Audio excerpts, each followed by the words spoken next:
Assalamualaikum warahmatullahi wabarakatuh. Kepada rekan-rekan KPPS yang kami banggakan, pada kesempatan ini saya akan menyampaikan sebuah tutorial alat atau aplikasi perhitungan C1 dengan tujuan supaya C1 tidak salah ya.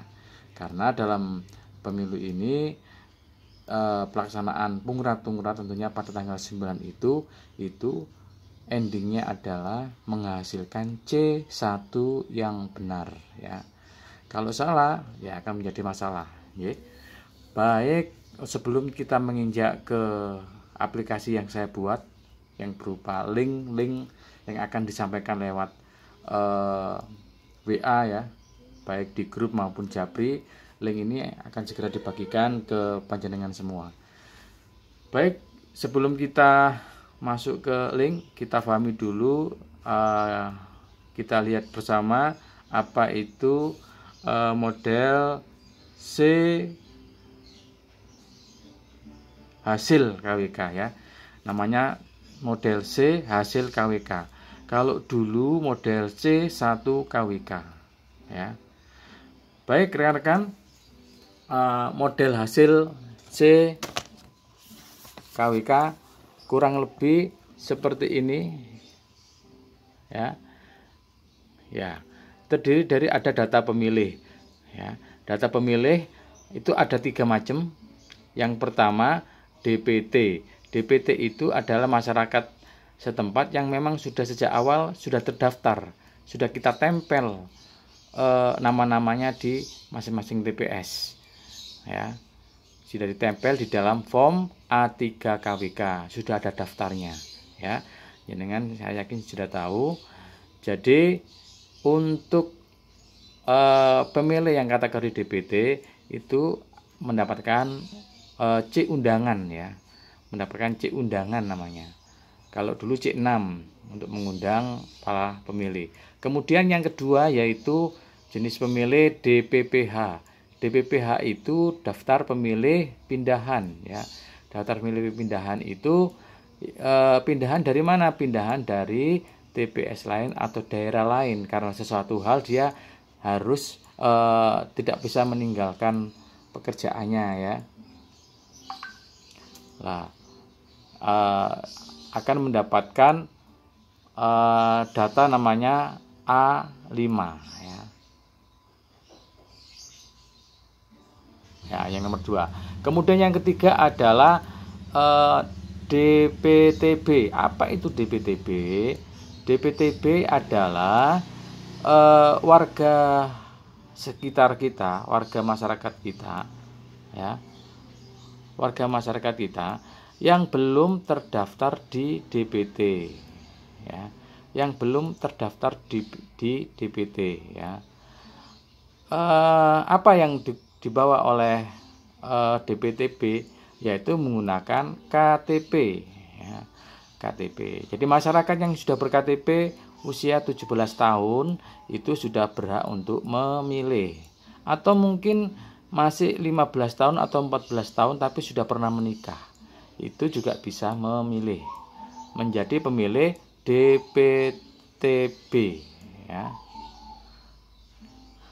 Nah, kemudian pemilih yang pertama sama kedua itu dimulai pukul 7 sampai pukul 1 ya, pukul 7 pagi sampai pukul 1 siang.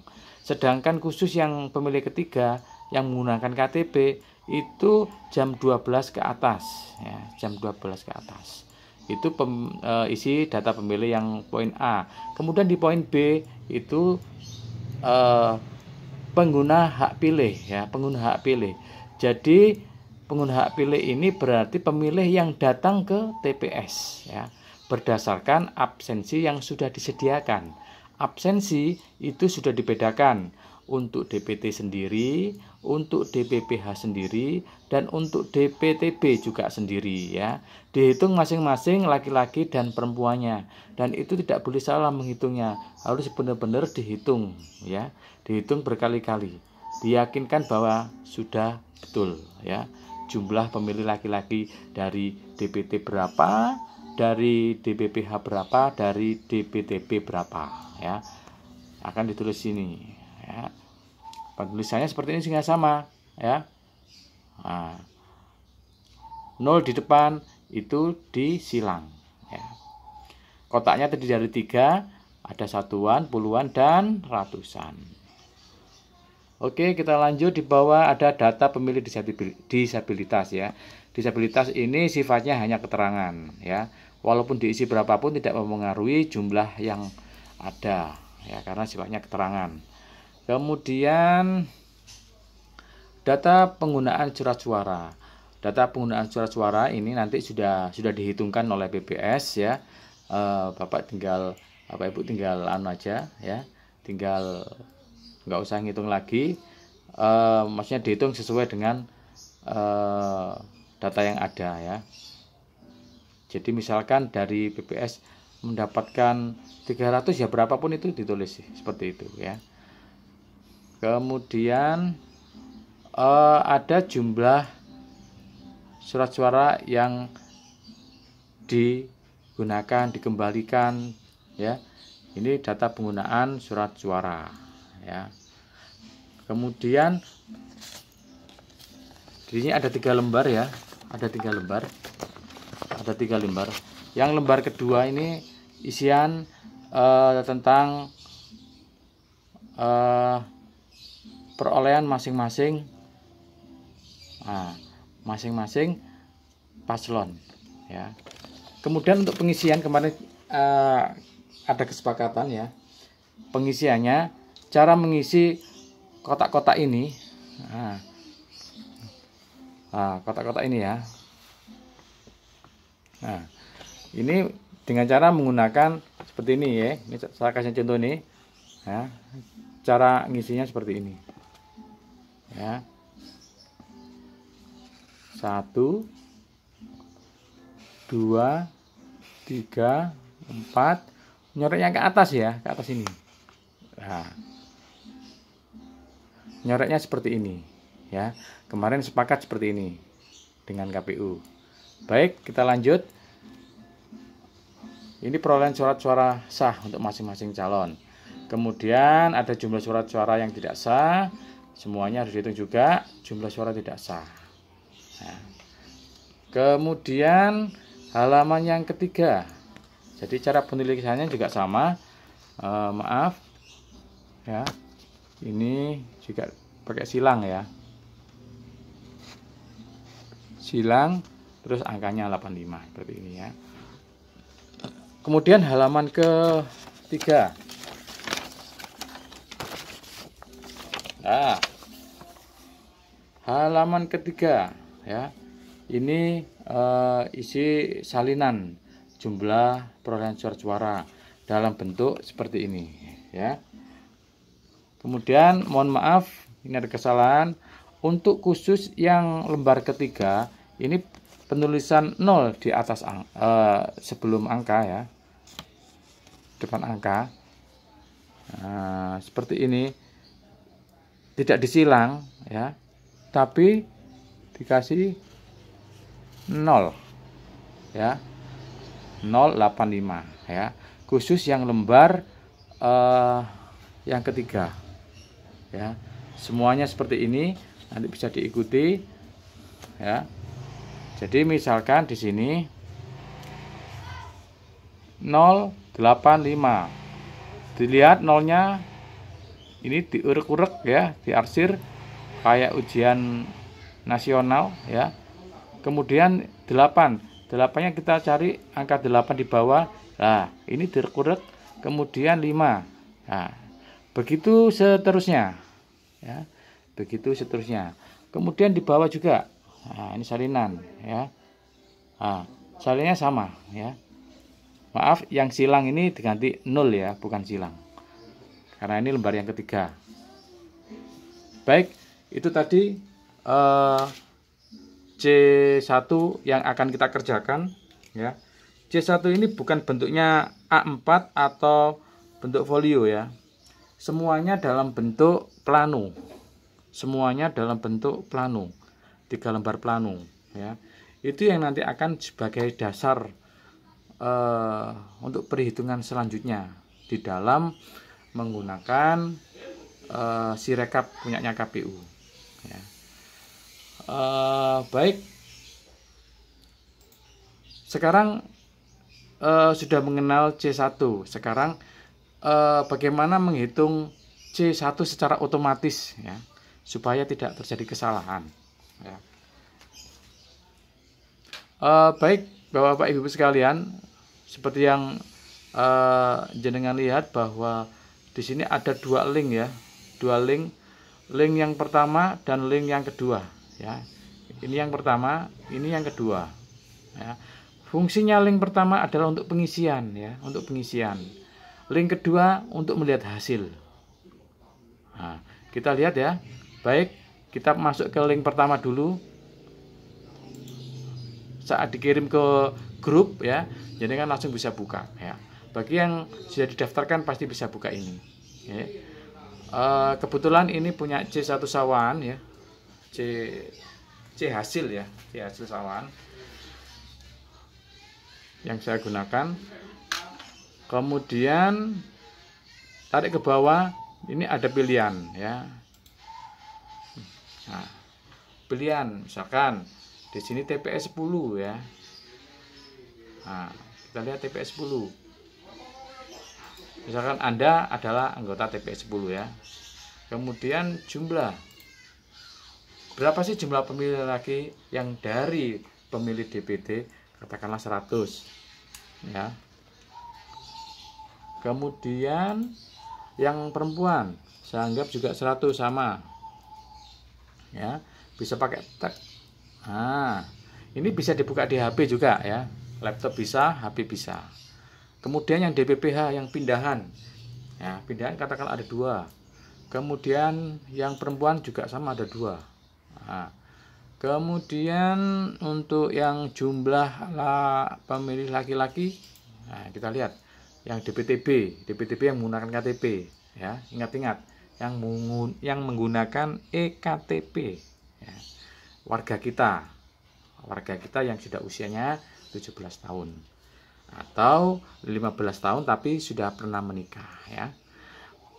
Nah, kita anggaplah ada berapa? Ada 1 misalkan, ya. Di sini ada 2 yang perempuannya. Oke. Kemudian disabilitas 0 misalkan. Kemudian otomatis yang hadir juga 0. Oh, maaf, ini perempuan 0, ya. Jumlah pemilih perempuan hadir 0, laki-laki 0. Kemudian surat dikembalikan, misalkan diisi 0 aja yang ini, ya, nggak apa-apa. Kemudian jumlah perolehan suara, nah, ini calon 1 misalkan 50, ya. Kemudian ini juga 50, paslon yang kedua, ya. Ini harus kemudian dikirim, ya, klik. Seandainya ada yang kurang, misalkan di sini belum diisi, ya, atau mungkin kelewatan, ya. Nah, dia pasti berwarna merah ini, ya. Warna merah menandakan ini tidak bisa dikirim, harus diisi, ya. Kalau kosong berarti isi 0, ya. Kemudian dikirim, selesai, ya. Tugas KPWS untuk mengentry data ini sudah selesai, ya. Dari sini kemudian masuk ke link kedua, masuk lagi ke WA, ya. Nah, ini link kedua, buka link WA. Nah, link WA adalah seperti ini, ya. Dari sini langsung cari TPS 10, ya. Nah, jadi ada di sheet ini, ya. Ini ada tanda ini, tinggal geser-geser aja. Cari yang TPS 10, ya. TPS 10. Oke. Nah, sudah toh? Sudah terisi semua. Nah, Setelah ini terisi semua sesuai dengan bentuk yang tadi, baru disalin ke C hasil ya. Setelah angka-angka ini muncul, baru disalin di C hasil ya. Nah, misalkan 214, tulis di sini 214, laki-lakinya berapa ya. Nah, di sini. Ya, oke. Tinggal nyalin saja ya ke C hasil yang model plano ya. Disalin di situ. Itu tahap untuk pembuatan C1 selesai ya. Dari sini harus benar-benar betul ya. Harus benar-benar betul. Untuk berikutnya setelah ini baru masuk ke aplikasinya KPU. Nah, baik, sementara ini materi yang bisa saya sampaikan ya.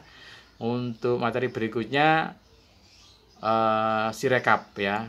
Jadi setelah disalin ke C1 nanti ada perintah memfoto ya, memfoto. Kemudian perlu diingat lagi untuk penulisan. Nah, penulisan angka, karena ini bentuk tulisan yang akan mau akan diterjemahkan di dalam sistem.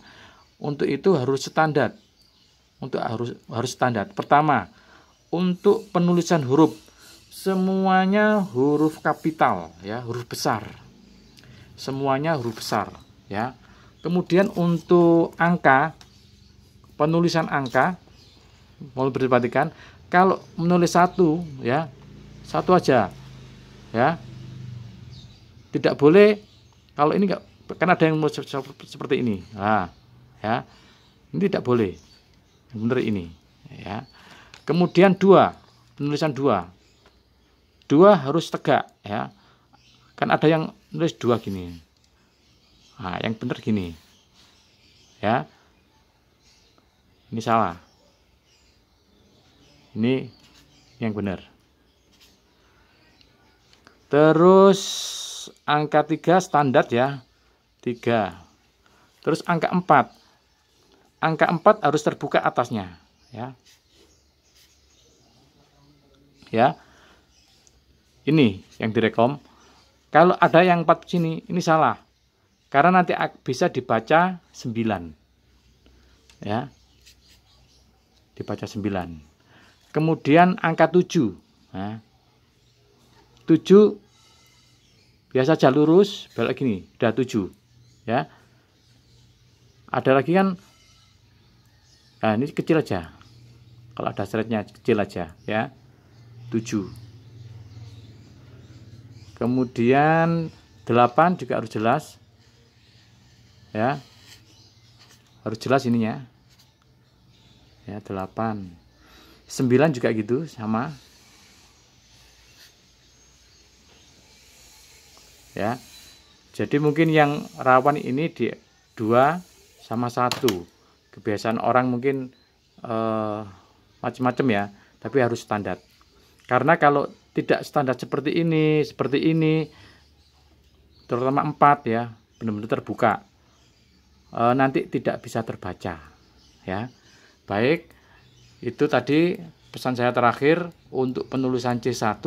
Untuk huruf harus huruf kapital, semuanya huruf kapital ya. Kemudian untuk angka harus sesuai petunjuk yang sudah saya berikan tadi ya. Baik, terima kasih. Sementara itu yang bisa saya sampaikan, semoga bermanfaat. Saya akhiri, wassalamualaikum warahmatullahi wabarakatuh.